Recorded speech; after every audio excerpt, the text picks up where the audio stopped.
Live update big pass வந்து பெரிய மனுஷன் அப்படிங்கிறத காமிச்சிட்டாருங்க. அவர் வந்து ஒரு சில வார்த்தைகளை சொன்னார் பாருங்கள், உண்மையாலுமே வந்து அப்படியே கூஸ் பம்ப்ஸாக இருந்துச்சு. இன்னொரு பக்கம் சௌந்தர்யா வந்து அந்த அந்த கன்ஃபர்ஷன் ரூமில் அழுகிறத வந்து பார்க்கவே முடியல. அப்பா கண்ணில் தண்ணி வருது, மூக்கில் தண்ணி வருது, அவ்வளோ தூரம் ஃபீல் பண்ணி அழுகிறாங்க. இந்த மாதிரி எங்கள் அப்பாட்ட பேசணும் அப்படிங்கிற மாதிரி வந்து சொல்லி ரொம்ப ஃபீல் பண்ணி அழுகிறாங்க. ஒரு அப்பாவாக இருந்து ஒரு பெரிய மனுஷனாக இருந்து பிக் பாஸ் வந்து பேசுகிறார் அப்படின்னு தான் சொல்லணும். இவங்கெல்லாம் ஆர்கானிக் இல்லை அப்படின்னு சொன்னதுக்கு அவர் வந்து ஒரு விஷயம் சொன்னார்.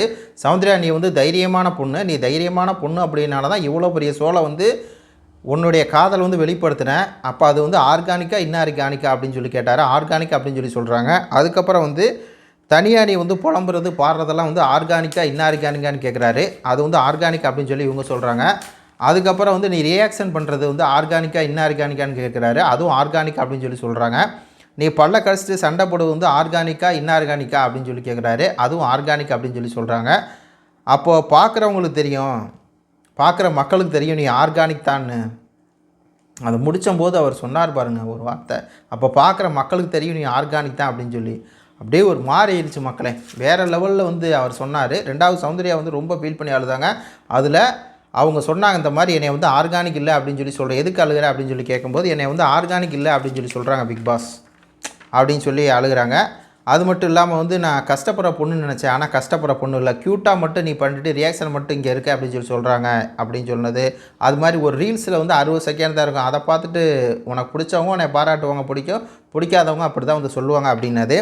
கடைசியாக வந்து சொல்கிறாரு, நமக்கு எது தெரியும் தெரியாது அப்படிங்கிறது நம்மளுக்கு தெரியும், நம்ம உண்மையாக இருக்கமா இல்லையா அப்படிங்கிறது நம்ம மனசுக்கு மட்டும் தான் தெரியும். நீங்கள் குறையாக நினைக்கிற குரல் வந்து அதை நீங்கள் பாசிட்டிவாக மாற்றுனீங்கல்ல, எல்லோரும் தானே உங்களை குறை சொன்னாங்க, அதே மாதிரி இதையும் எடுத்து இதையும் பாசிட்டிவாக மாற்றுங்க. அவங்க சொல்கிறதால அதை நீங்கள் வந்து ஏற்றுக்கணும் அப்படிங்கிற அவசியம் இல்லை. நீங்கள் வேலை தேடி அலையிறப்போ உங்கள் கூட யாருன்னா, இந்த வார்த்தை கேட்டோடனே சவுண்டு வந்து அழுக ஆரம்பிச்சிருச்சு. நீங்கள் வேலை தேடி அலையிறப்போ உங்கள் கூட யாருன்னா நான் தான் அப்படி கேட்டார். அதே மாதிரி 17 லட்சம் செலவு பண்ணி நிற்கும்போது யாருன்னா யாரும் இல்லை, அப்போது உங்கள் கூட யார் நிற்கிறது அப்படின்னு கேட்டார். நான் தான் அப்படின்னாங்க.